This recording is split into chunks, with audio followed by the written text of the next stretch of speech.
तो अब सबसे पहले क्या करना है, उस बेल के नीचे जो भी मिट्टी पड़ी है उसको इकट्ठा करके आपको एक पार्थिव शिवलिंग का निर्माण कर लेना है। आपके पास जल तो था ही, तो आप उस जल से भी पार्थिव शिवलिंग का निर्माण कर सकते हैं। और फिर अगर आप पूजा के लिए कोई सामग्री लेकर आए हैं, जैसे कि चंदन है ना, कुछ भी, तो आप उससे उस शिवलिंग की सजावट भी कर सकते हैं, पूजा भी कर सकते हैं, कोई दिक्कत नहीं है। और ध्यान रखिएगा, जब आप पार्थिव शिवलिंग का निर्माण करते हैं तो शिवलिंग के नीचे बेलपत्र भी रख लेना। आप बेलपत्र के पेड़ के नीचे ही हैं तो आपको वहीं से आप तोड़ के और बेलपत्र नीचे रख लेना शिवलिंग के।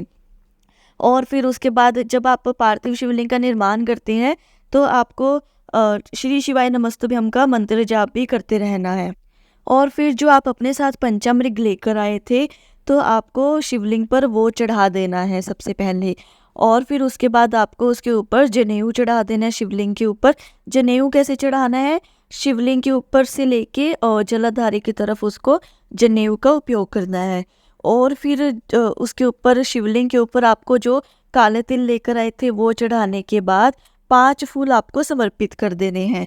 अपना नेम और गोत्र बोलकर आपको उन 5 फूलों को शिवलिंग के ऊपर समर्पित करना है। और फिर उसके बाद आपको प्रार्थना करनी है भोले बाबा से, जो भी आपको आपकी मनोकामना है, जो भी आपकी इच्छा है, आपको उनसे प्रार्थना करनी है।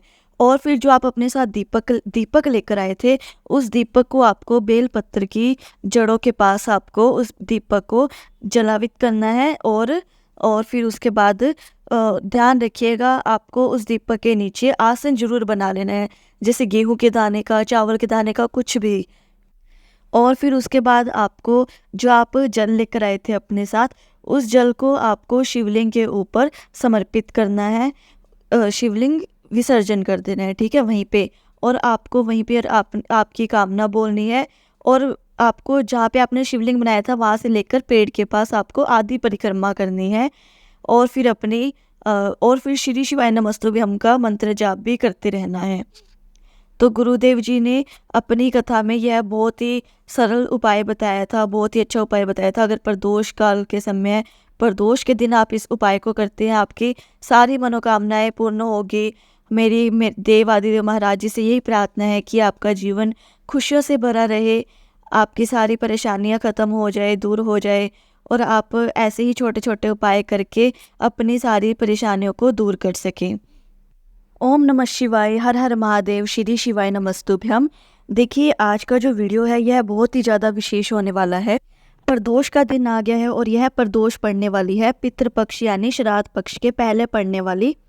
पूज्य गुरु जी ने इस वाली प्रदोष का बहुत ही ज़्यादा खास महत्व अपने उसमें सत्संग में बताया था, कथा में, कि अगर हमारे घर में धन की बहुत ज़्यादा कमी है, बीमारियां बहुत ज़्यादा है, कर्जा बहुत ज़्यादा बढ़ चुका है, कोई व्यक्ति है आपके परिवार में, बेटा या पति बहुत ज़्यादा नशा करता है, या फिर आपकी कोई विशेष मनोकामना है जो काफ़ी समय से पूरी नहीं हो पा रही, आप बहुत सारे उपाय भी कर चुके हैं, बहुत सारे प्रयत्न भी कर चुके हैं, लेकिन वह आपकी मनोकामना पूरी नहीं हो पा रही, तो एक छोटा सा उपाय गुरुजी ने अपनी कथा में बताया था।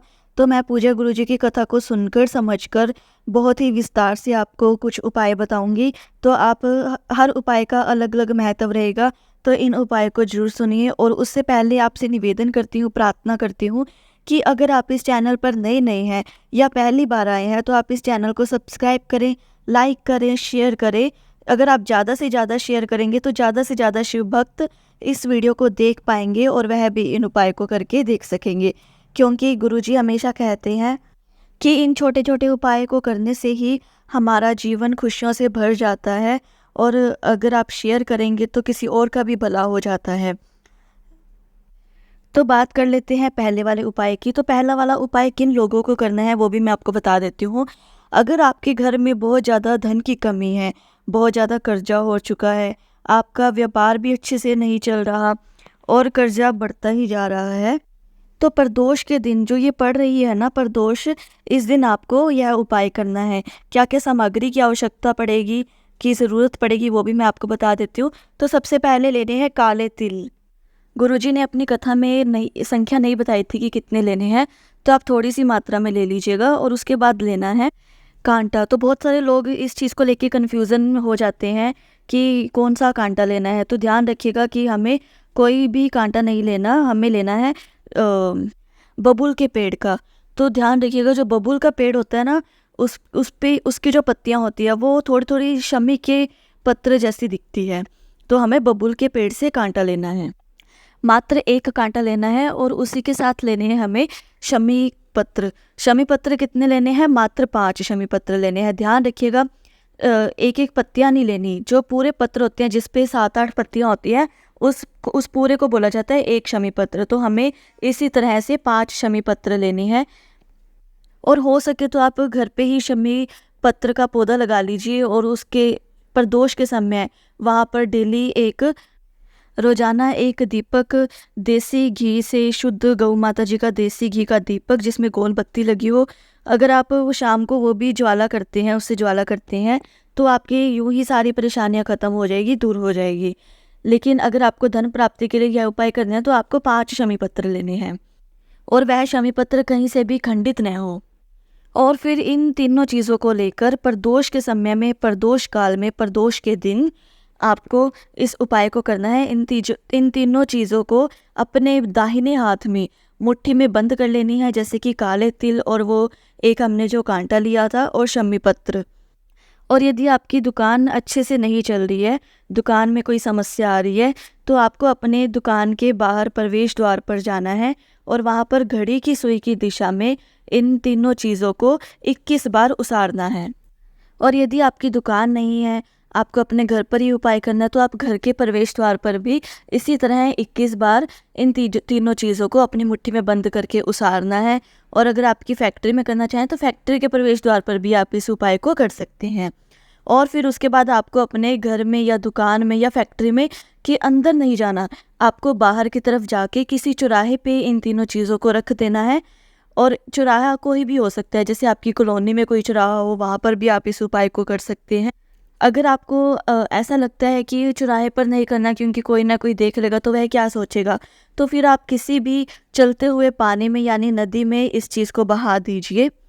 और अगर आप ऐसा भी नहीं करना चाहें तो आप किसी भी पीपल के पेड़ के नीचे जाके इन तीनों सामग्री को रख दीजिए और फिर वापस आ जाइए अपने घर पे। पूज्य गुरुजी ने कहा था 15 से 20 दिन में आपको रिजल्ट दिखेगा, आपके घर में जो भी धन की कमी है वो दूर हो जाएगी।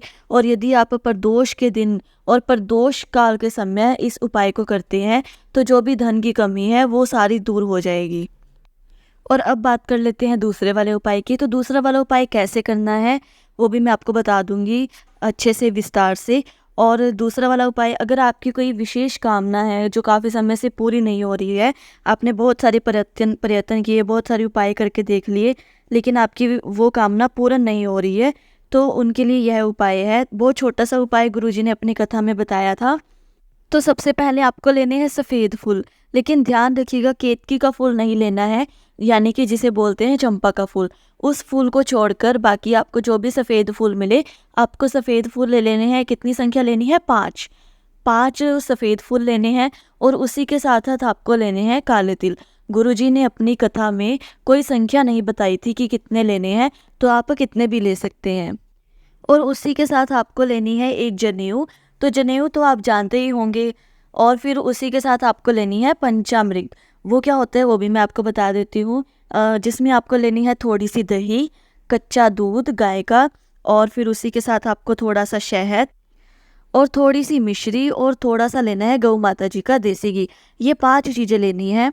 और साथ ही में आपको लेना है एक गोल बत्ती वाला देसी शुद्ध देसी घी गाय का। उसमें आपको एक दीपक लेना है, उसके अंदर शुद्ध देसी घी मिलाना है और गोल बत्ती रखनी है।